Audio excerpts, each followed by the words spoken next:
فأنا ناصح لإخواني بالصدع بالحق تبيض وجوههم. السكوت في مسألة الحزبية يضرها، فاصدع بما تؤمر وأعرض عن المشركين. سلامي على دماج ورجالها والشيخ يحيى ودار العلم يا سعد بانيها. بسم الله الرحمن الرحيم. الحمد لله حمدا كثيرا طيبا مباركا فيه كما يحب ربنا ويرضى. صلى الله على نبينا محمد وعلى آله وصحبه وسلم. ثم أما بعد.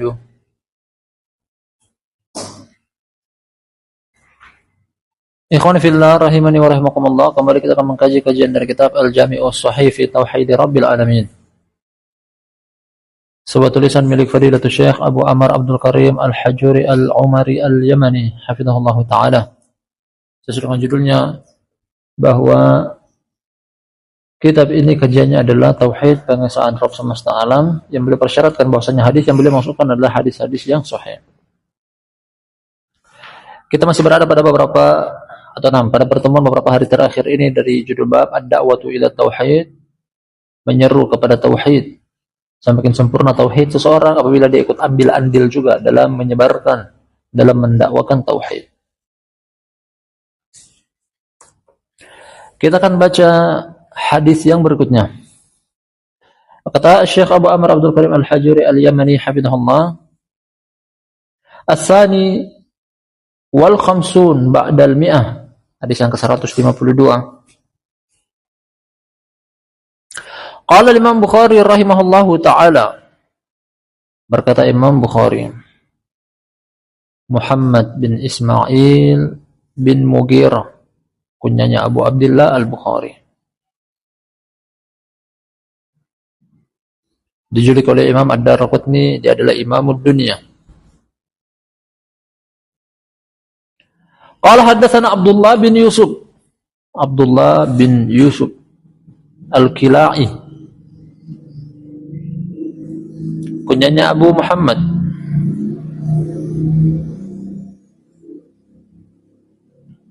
Qala akhbarana Ibnu Wahb. Ibnu Wahb namanya Abdullah bin Wahab. Kunyanya juga Abu Muhammad. Sama sebelumnya Abdullah bin Yusuf Abu Muhammad, Abdullah bin Wahab Abu Muhammad Al-Qurashi. Qala akhbarana Yunus. Qala akhbarani Yunus bin Yazid, kunyanya Abu Yazid. An Ibn Shihab Az-Zuhri, terkadang disebutkan Ibn Shihab, terkadang disebutkan Az-Zuhri. Muhammad bin Muslim Az-Zuhri. Qala, kata Ibn Shihab, haddatsani Urwa bin Zubair. Bapaknya sahabi, dia tabi'i. Ibunya sahabi. Anna Aisyah radhiyallahu anha, kata Urwa bahwa Aisyah semoga Allah meridainya, zaujan Nabi sallallahu alaihi wasallam haddatsathu. Hubungan antara Urwa bin Zubair dan Aisyah. Urwa adalah keponakan dari Aisyah. Nah, Aisyah dengan ibunya Urwa, Asma, satu bapak lain ibu, saudara sebapak. Urwa adalah keponakan. Bahwa Aisyah radhiyallahu anha, istri Nabi sallallahu alaihi wasallam, menceritakan kepada Urwa, kepada dia, annaha qalat lin Nabi sallallahu alaihi wasallam, bahwasanya dia, yakni Aisyah, pernah berkata kepada Nabi sallallahu alaihi wasallam. Jadi ini pertanyaan dari Aisyah kepada Nabi sallallahu alaihi wasallam sebagai alur kisah dari hadis ini. Kata Aisyah, hal ata alaika yaumun kana ashadda min yaumi Uhud? Apakah pernah datang kepada engkau satu hari yang lebih berat engkau rasakan lebih daripada hari Uhud? Ya, hari perang Uhud. Perang Uhud adalah perang yang berat, musibah yang besar yang menimpa Rasulullah sallallahu alaihi wasallam. Perang Uhud adalah perang yang terjadi pada tahun ketiga Hijriah, pertemuan antara Rasulullah SAW dengan musuh buyutan beliau, kufar Quraisy, di Gunung Uhud atau di lereng Gunung Uhud. Berat perang Uhud dari sisi Nabi SAW hampir kehilangan nyawa di perang tersebut karena kecerobohan dari sebagian sahabat, tepatnya 6 regu pemanah yang ditempatkan oleh Rasulullah SAW di Bukit Sil. Mereka tidak memenuhi arahan Rasulullah SAW untuk tetap bertahan di Bukit Sil. Yang terjadi adalah Nabi SAW, pelipis beliau atau dahi beliau terkena benturan benda tumpul, mengucurkan darah, luka, menganga. 6. Anak panah sempat masuk melalui baju besi beliau atau helm besi beliau sampai menembus ke pipi dan mematahkan gigi seri beliau. Al-Muhim hampir nyaris kehilangan nyawa. Dan itu adalah berat bagi Nabi SAW. Namun Aisyah bertanya, apakah ada hari yang lebih berat engkau rasakan lebih daripada hari Uhud? Hari Uhud menurut Aisyah adalah berat. Jawaban dari Nabi SAW, kata beliau, laqad laqitu min qaumika ma laqitu wa kana ashadda min ma laqitu minhum yaumal aqabah id aradtu nafsi ala ibn Abdi Yalil bin Abdi Kulal. Nah, kata beliau di sini, sungguh aku telah mendapati dari kaum engkau apa yang aku dapati. Ya, dari kaum Quraisy berat aku rasakan. Namun lebih berat daripada itu adalah ya aku temui di hari Aqabah ketika aku menyodorkan diriku kepada Ibnu Abdi Yalil bin Abdi Kulal. Jadi beliau berangkat ke daerah Taif, ingin mendakwakan agama Islam di negeri Taif. Dan kalau kita telusuri tentang kejadian ini, masuk pada periode Makkah pada sesi ketiga berdakwah secara terang-terangan di luar kota Makkah. 3 tahun pertama beliau berdakwah secara sembunyi-sembunyi. Masuk tahun keempat sampai tahun ke-10 beliau berdakwah secara terang-terangan namun masih di dalam ruang lingkup kota Makkah. Tahun berikutnya, 3 tahun terakhir sebelum beliau hijrah, berdakwah secara terang-terangan di luar kota Makkah. Dan inilah bagian daripada sepenggal kisah beliau berdakwah di luar kota Makkah. Nanti beliau pergi. Ketika beliau tidak mendapati angin segar dalam berdakwah di kota Makkah, beliau mencari pengikut di luar kota Makkah. Beliau berangkat ke Taif. Falam yujibni ila ma aradtum. Mereka atau dia tidak memberikan jawaban kepadaku dengan apa yang aku inginkan. Jadi beliau pergi berdakwah ke negeri Taif. Kisah lebih panjangnya bahwasanya rumah demi rumah, keluarga demi keluarga, individu demi individu, penduduk kota Taif beliau masuki, dakwahi. Tak seorang pun di antara mereka yang menjawab seruan beliau. Dan disinilah barakallahu fikum jami'an inti dari hadis keterkaitannya dengan judul bab, bahwasanya beliau berdakwah kemana itu? Ke luar kota Makkah. Di dalam kota Makkah beliau dakwahi.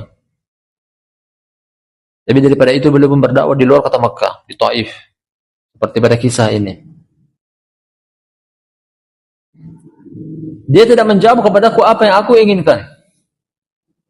Fantalaqtu wa ana mahmumun ala wajhi. Aku pun pergi, pulang kembali dalam keadaan gundah gulana. Nah, beliau pun pergi di sini hanya ditemani oleh budak beliau. Itu pun berjalan kaki dari kota Makkah menuju ke kota Taif. Pergi berjalan kaki, pulang berjalan kaki. Saking semangatnya, saking antusiasnya menyampaikan dakwah tauhid kepada umat manusia. Beliau pulang. Dalam sebagian riwayat bahwa pulangnya beliau bukan diiringi dengan kebahagiaan atau kegembiraan, justru dilempari dengan bebatuan oleh orang-orang gila dan anak-anak kecil. Sudah diterima dakwanya, ditolak, diusir dari kota Taif. Tambah lagi kepergian beliau dari kota Taif, keluarnya beliau dari kota Taif diiringi dengan lemparan batu. Sampai 6 kaki beliau mengucurkan darah. Dalam keadaan seperti itulah beliau gundah gulana. Ini kapan? Mulai dari tahun ke-10, karena periode dakwah secara terang-terangan di luar kota Makkah, dimulai pada tahun ke-10 sampai beliau hijrah dari kota Makkah menuju ke kota Madinah. Artinya 10 tahun beliau berdakwah dan masih seperti ini keadaannya, masih seperti ini hasilnya. Belum ada 1000 orang. Bahkan hanya beberapa orang, ratusan, sekitar tidak sampai 200. Berdakwah selama barakallahu fikum jami'an 10 tahun lebih di kota Makkah. Falam ashfik illa wa ana biqardi sa'alib. Aku tidak sadarkan diri, jalan terus dalam keadaan gundah gulana, merenungi nasib, memikirkan keadaan. Aku tidak menyadarkan diri kecuali aku telah berada di tempat namanya Qarnis Sa'alib, tempat antara Taif dan kota Makkah, lebih dekat kepada kota Makkah. Artinya belum masuk sampai di kota Makkah. Farafa'tu ra'si fa idza ana bi sahabatin qad adallatni fanadartu fa idza fiha Jibril. Akhirnya aku mengangkat kepalaku, tiba-tiba aku melihat ada awan yang menaungiku dan di atas awan tersebut terdapat malaikat Jibril. Malaikat Jibril. Fanadani, malaikat Jibril memanggilku. Faqala, kata malaikat Jibril, innallaha qad sami'a qawla qaumika laka wa ma raddu alayka wa qad ba'atha ilayka malakal jibal lita'murahu bima syi'ta fihim. Kata malaikat Jibril kepada Nabi sallallahu alaihi wasallam, sungguh Allah telah mendengar ucapan kaum engkau kepada engkau serta apa yang mereka jawab kepada engkau. Ya, berupa penolakan, ketidakterimaan atas ajakan dakwah beliau kepada tauhid. Bukan cuma sekedar itu, bahkan kepergian beliau, keluarnya beliau dari kota Taif diiringi juga dengan perbuatan yang tak mengenakan, dengan lemparan batu. Sungguh Allah telah mendengar ucapan kaum engkau dan jawaban mereka kepada engkau. Dan Allah telah mengutus kepada engkau malaikat penjaga gunung agar supaya engkau perintahkan dia.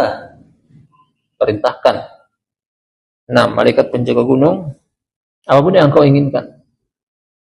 Fanadani malakul jibal fasallama alayya thumma qala ya Muhammad faqala ya Muhammad.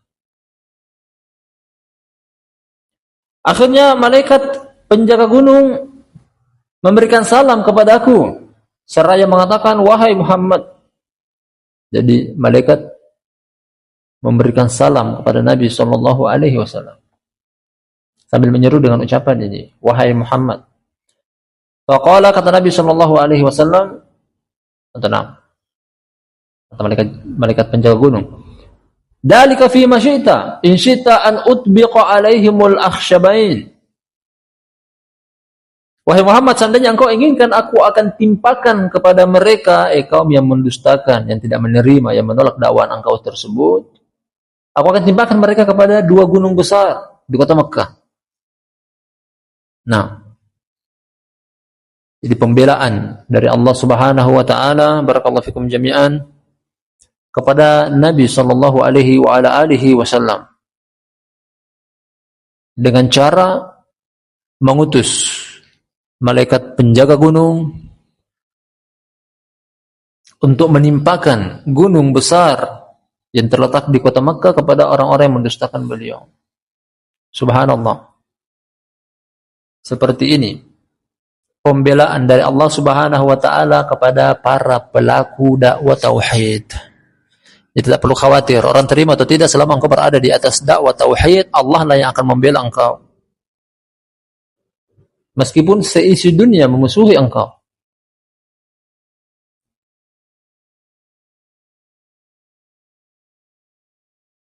Faqala Nabi sallallahu alaihi wasallam, namun Nabi sallallahu memberikan jawaban.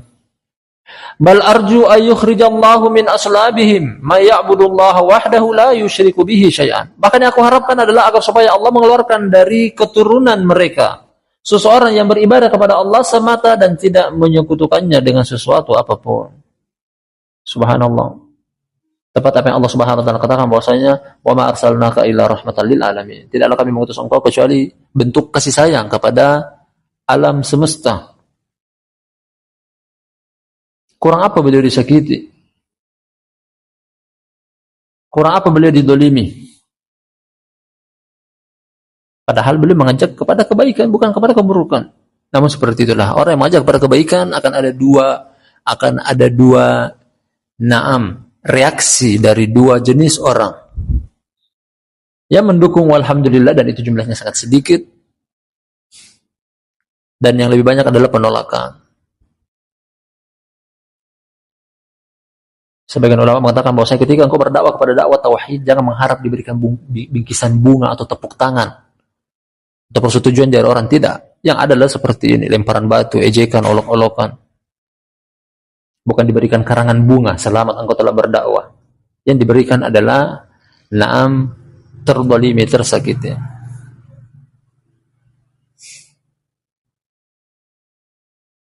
Namun tetap Nabi SAW sebagaimana yang datang dari hadis Abdullah bin Amr bin As radhiyallahu anhu, maka Nabi sallallahu alaihi wasallam fahishan wala mutafahishan wala sakhaban fil aswaq wala yujzi'u sayyi'a bis sayyi'a walakin ya'fu wa yasfah.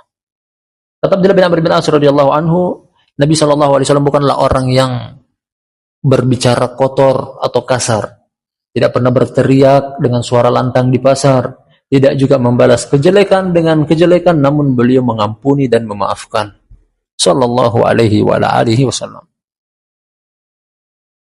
Kalau beliau adalah orang yang memiliki perangai membalas, niscaya beliau akan ucapkan, silahkan, timpakan kepada mereka gunung, karena mereka memusuhi dakwah, memusuhi Rasulnya Sallallahu alaihi wasallam, tidak menerima dakwah dari Allah Subhanahu wa taala. Laqad kana lakum fi Rasulillahi uswatun hasanah.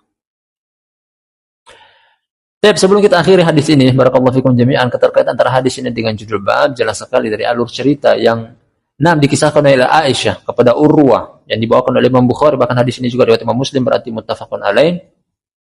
Dari sisi Nabi sallallahu alaihi wasallam berdakwah kepada tauhid tentunya, karena itulah misi dan visi diutusnya para rasul, dakwah kepada tauhid. Namun apa yang terjadi? Penolakan. Ini di awal perkara. Ditolak dakwah beliau di kota Taif, ditolak dakwah beliau di kota Makkah, sampai-sampai beliau harus hengkang dari negeri kelahiran beliau, tempat tinggal beliau, kota asal beliau, cari angin segar di tempat lain, di kota Madinah. Terakhir redaksi hadis ini kata Syekh Abu Amr Abdul Karim Al-Hajuri hafizahullah taala, wa rawahu Muslim. Artinya hadis ini juga adalah muttafaqun alaih. Namun dalam sebagian riwayat ada kisah yang lebih panjang dari ini. Beberapa potongan hadis dari jalur Imam Bukhari sang penulis tidak bawakan, seperti bahwa beliau dilempari. Beliau pergi dengan budak beliau berjalan kaki, dan itu tidak disebutkan di dalam lafaz hadis ini. Tapi kita baca hadis yang berikutnya, kata Syekh Abu Amr Abdul Karim Al-Hajuri Al-Umari hafizahullahu taala. Ats-tsalitsatu wal khamsun ba'dal mi'ah, hadis yang ke-153. Hadis yang ke-153. Dari 600 hadis hampir 700.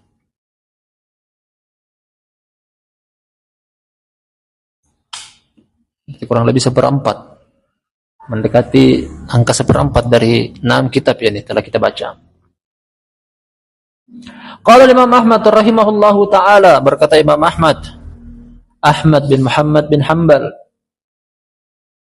Imamus Sunnah, kunyanya Abu Abdullah.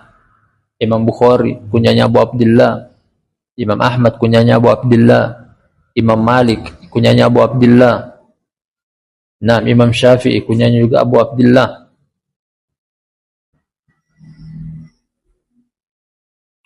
Kata Imam Ahmad rahimahullah taala, qala haddatsana Abdus Samad.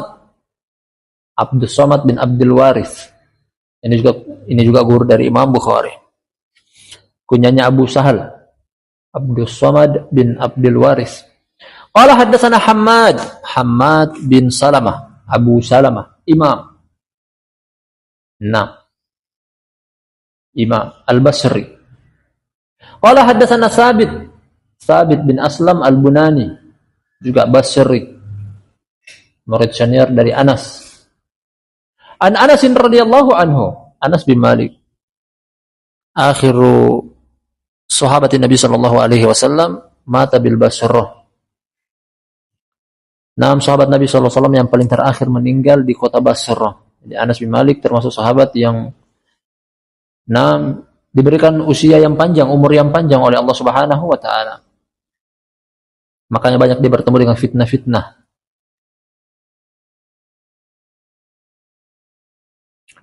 Dan sanad hadis ini seperti yang kita lihat rubaiyah dari Imam Ahmad. Qala haddatsana Abdus Samad bin Abdul Warith, qala haddatsana Hammad bin Salamah, Abu Salamah, qala haddatsana Sabit bin Aslam Al-Bunani, an Anas. Sampai kepada Nabi sallallahu alaihi wasallam terpaut 4 perawi dari Imam Ahmad.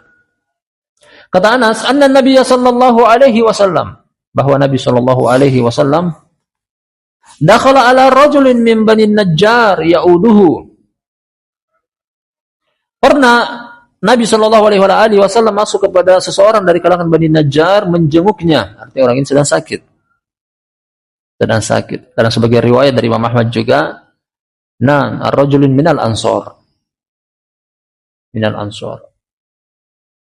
Dari Bani Najjar. Dia sedang sakit dan dijenguk oleh Nabi sallallahu alaihi wasallam. Tidak disebutkan namanya. Dalam riwayat Imam Ahmad yang lainnya pula tidak disebutkan namanya. Faqala lahu Rasulullah sallallahu alaihi wasallam, "Ya khal, qul la ilaha illallah." Kata Rasulullah sallallahu alaihi wasallam kepada dia, "Wahai paman, ucapkan la ilaha illallah." Jadi Nabi SAW mendakwahi dia di akhir hayat dia ketika menjenguknya. Faqala, orang ini memberikan jawaban, "Awa khalun ana aw am?" Aku paman dari sisi ibu atau paman dari sisi bapak? Karena sama-sama maknanya paman. Khalun ammun. Namun dalam istilah bahasa Arab, kalau khalun adalah saudaranya ibu, sebagaimana ammun adalah saudaranya bapak. Sama dengan khalatun, saudari ibu, ammatun, saudari bapak. Sama-sama artinya bibi atau tante. Qala Nabi sallallahu alaihi wasallam, "La bal khalun." Kata Nabi sallallahu alaihi wasallam, tidak, bahkan engkau adalah khal, paman dari sisi ibu. Beliau memanggil dengan lafaz khal dari sisi ibu karena pertama, orang ini dari Bani Najjar. Dari Bani Najjar. Dan Nabi sallallahu alaihi wasallam memiliki darah 6 keturunan dari kota Madinah. Khususnya dari Bani Najjar karena ibu beliau dari Bani Najjar. Ibu Nabi sallallahu alaihi wasallam asalnya dari Bani Najjar. Aminah binti Wahab. Dan bapak beliau, yakni Abdullah bin Abdul Muttalib dari kota Makkah, Quraisy. Oleh karena itu, Nabi sallallahu alaihi wasallam memanggil orang ini khususnya dari Bani Najjar karena masih termasuk keluarga dari ibu beliau dari satu kabilah, Bani Najjar. Makanya dengan lafaz ini, bukan ammi, namun khali, Khalid. Faqala lahu qawlu la ilaha illallah. Nabi sallallahu alaihi wasallam katakan kepadanya,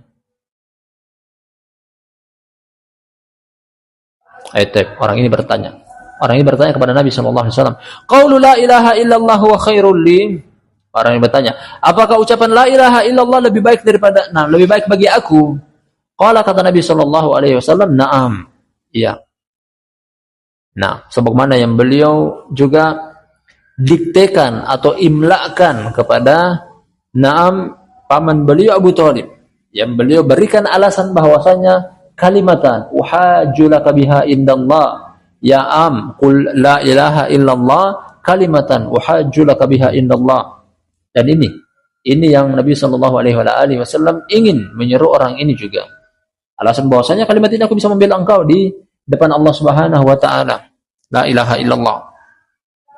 Terlebih lagi datang dalangan lapat hadis-hadis yang lainnya seperti hadis Utsman radhiyallahu anhu di dalam sahih, kata Nabi sallallahu alaihi wasallam, "Man mata wa huwa ya'lamu annahu la ilaha illallah dakhalal jannah." Barang siapa yang meninggal dunia dalam keadaan dia mengetahui tentang la ilaha illallah, maka masuk ke dalam surga. Demikian juga kata Nabi sallallahu alaihi wasallam hadis yang berbeda pula, "Man mata wa huwa akhiru kalamihi la ilaha illallah dakhalal jannah." Barang siapa yang meninggal dunia dan akhir ucapan dia adalah la ilaha illallah akan masuk ke dalam surga. Hadis Abu Hurairah juga riwayat Imam Muslim, kata Nabi sallallahu alaihi wasallam, "Laqinu mautakum la ilaha illallah." Talkinkanlah kepada mayat kalian orang yang akan meninggal dunia dengan la ilaha illallah. Artinya la ilaha illallah ini baik bagi orang ini dan orang yang akan mengucapkannya ketika akhir hayatnya. Kemudian keterkaitan antara hadis ini barakallahu fikum jami'an dengan judul bab tentang dakwah kepada la ilaha illallah nampak jelas sekali dan gamblang. Nabi sallallahu alaihi wasallam mendakwahi la ilaha illallah baik itu kepada individu perorangan, demikian juga kepada khalayak ramai. Sebagaimana yang kita baca dari hadis yang berikutnya. Terakhir kata sang penulis redaksi hadis ini, Syekh Abu Amr Abdul Karim Al-Hajuri, "Hada haditsun sahih." Ini adalah hadis yang sahih. Hadisnya sahih. Riwayat Imam Ahmad. Kita baca hadis berikutnya, kata Syekh Abu Amr Abdul Karim Al-Hajuri Al-Umari hafizahullahu taala. Kata beliau, "Ar-rabi' wal khamsun ba'dal mi'ah." Ar-rabi' wal khamsun ba'dal mi'ah. Qala al-Imam Abdullah bin Ahmad fi Zawaidil Musnad. Berkata Imam Abdullah bin Ahmad. Jadi ini adalah putra Imam Ahmad yang barusan kita lewati hadisnya di atas dalam Musnad. Imam Ahmad bin Muhammad bin Hanbal. Dan ini adalah putranya juga adalah imam. Jadi Imam Ahmad punya dua orang putra. Yang paling tua namanya Soleh, yang kedua namanya Abdullah, dan dari sini beliau berkunyah Abu Abdullah. Dan juga ahlul hadis, ashabul hadis. Beliau punya anak perempuan yang lainnya juga dari istri yang berbeda dengan ibunya Soleh. Beliau juga punya anak perempuan yang lainnya dari 6 budak yang beliau tasarri. Intinya adalah Abdullah juga adalah imam. Dan bahkan Abdullah lah yang mengumpulkan buku-buku, atau maksud kami Abdullah lah yang mengumpulkan hadis-hadis milik bapaknya yang dituangkan dalam Musnad.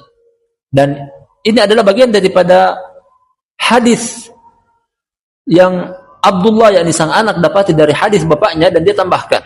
Makanya di sini disebutkan, berkata Imam Abdullah bin Ahmad dalam Zawaidul Musnad, tambahan hadis milik bapaknya yang bapaknya tidak arahkan, namun dia tahu bahwasanya ini adalah hadis bapaknya, makanya dia masukkan.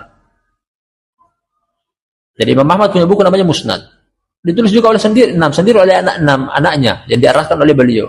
Namun ada hadis yang tidak disebutkan oleh Imam Ahmad dan anaknya tahu bahwasanya ini adalah hadisnya bapaknya, makanya dia tambahkan sendiri. Namanya Zawaidul Musnad. Qala haddatsani Abu Sulaiman Ad-Dabbi. Di situ disebutkan namanya adalah Daud bin Amr bin Zuhair Al-Musayyibi. Punyanya Abu Sulaiman, namanya adalah Daud bin Amr bin Zuhair. Qala haddatsana Abdurrahman bin Abi Zinad. Abdurrahman bin Abi Zinad, punyanya Abu Muhammad.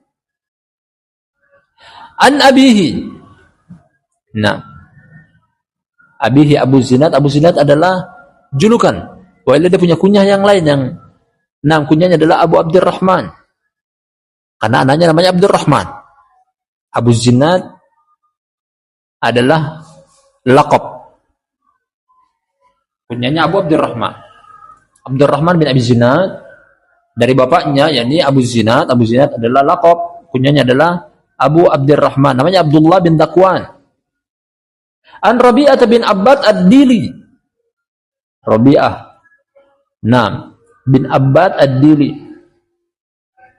Di sini disebutkan tentang sepenggal akan biografinya. Wa kana jahiliyan aslama. Dahulu dia bertemu dengan masa jahiliyah, namun dia masuk Islam. Tidak diketahui tentang persahabatan dia dengan Nabi Shallallahu Alaihi Wasallam kecuali ketika ini. Kecuali ketika peristiwa ini. Kita akan baca. Karena ini masih di periode Makkah. Dan dia meriwayatkan hadis ini nanti sepeninggal Nabi Shallallahu Alaihi Wasallam. Dia bertemu dengan tabi'i di sini namanya Abu Zinad atau Abu Abdurrahman. Jadi para sejarawan yang menulis tentang biografi para sahabat memasukkan dia termasuk sahabat yang bertemu dengan zaman jahiliyah, namun tidak ada riwayat bahwasanya dia bersahabat dengan Nabi sallallahu alaihi wasallam kecuali satu hadis ini. Dia bertemu. Dan di sini dia belum masuk Islam. Faqala kata Rabi'ah bin Abbad ad-Dili, namanya juga jarang kita dengar oleh karena itu dia bukan termasuk sahabat yang terkenal seperti sahabat-sahabat kibar yang lainnya. Kata dia, ra'aitu Rasulullah sallallahu alaihi wasallam basara aini bisuki dil majaz. Kata Rabi'ah bin Abbad ad-Dili, aku pernah melihat Rasulullah sallallahu alaihi wasallam dengan mata kepalaku. Ini sebagai penegasan bahwasanya betul-betul aku lihat. Di tempat atau di pasar namanya Dil Majaz. Dil Majaz adalah salah satu pasar di kota Mina yang hanya dibuka ketika musim haji. Artinya dia ikut berhaji ketika itu. Yaqul kata Nabi sallallahu alaihi wasallam di pasar Dil Majaz, artinya beliau ikut hadir di tempat-tempat perkumpulan para jamaah haji. Beliau datang ke tempat itu demi untuk mendakwakan agama Islam. Kata beliau, ya ayuhan nas qulu la ilaha illallah tuflihu. Kata Nabi sallallahu alaihi wasallam, wahai segenap umat manusia, ucapkanlah la ilaha illallah, niscaya kalian akan beruntung. Beruntung dunia, beruntung akhirat.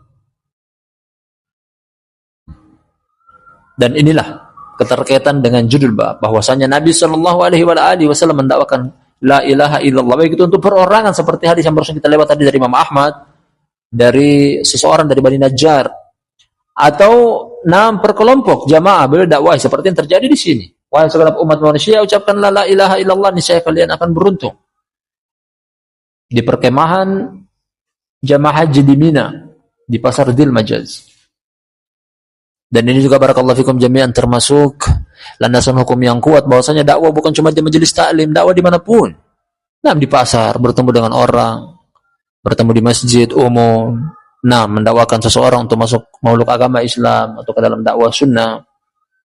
Intinya mencari-cari kesempatan seperti yang kita dapati dari hadis-hadis yang dalam judul bab ini begitu banyak. Termasuk beliau mengutus beberapa orang untuk mengirim surat kepada para pembesar. Dan seperti inilah urusan dari para pendakwah. Melihat ketika di situ ada peluang, ditempuh peluang tersebut. Kata Rabi'ah bin Abbad ad-Dili berikutnya, wa yadkhulu fi fijajiha wan nasu mutaqassifuna alaihi. Dan beliau masuk di lorong-lorong pasar.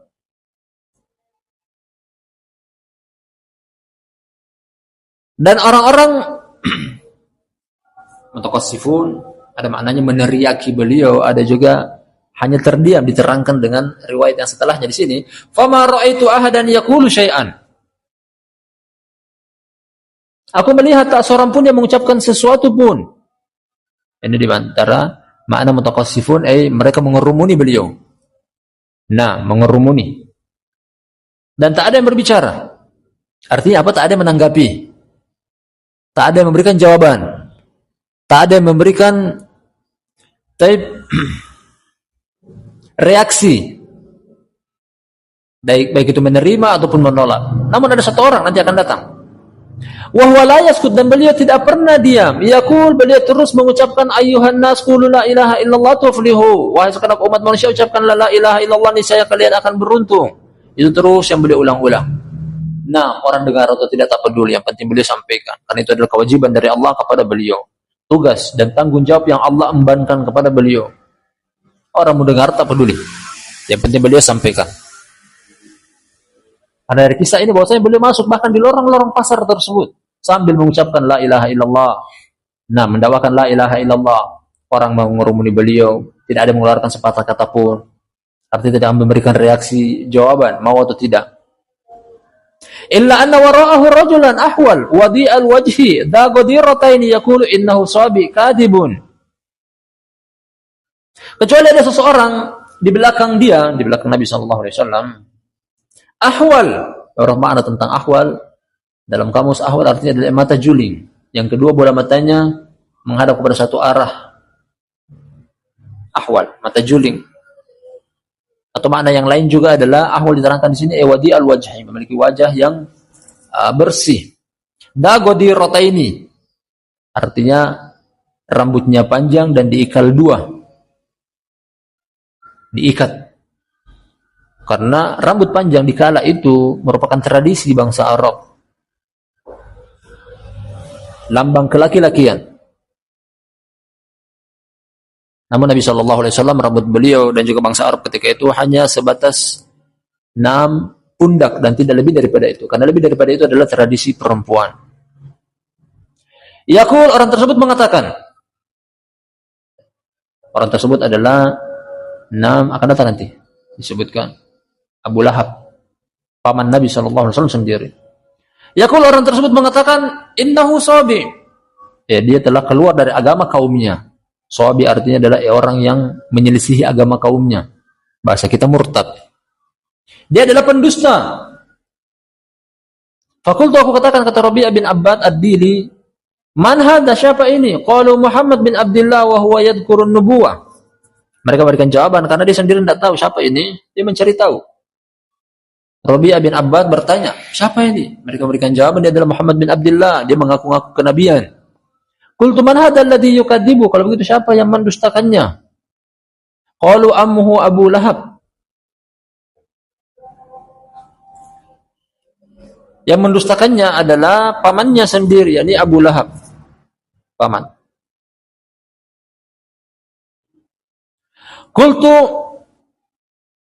Qultu di sini adalah Abu Zinad atau Abu Abdurrahman, bapak dari Abdurrahman bin Abi Zinad tadi. Dia bertanya kepada Rabi'ah bin Abbad ad-Dili, innaka kunta yawma idin saghiran, apakah engkau waktu itu masih kecil? Ya, melihat kisah tersebut.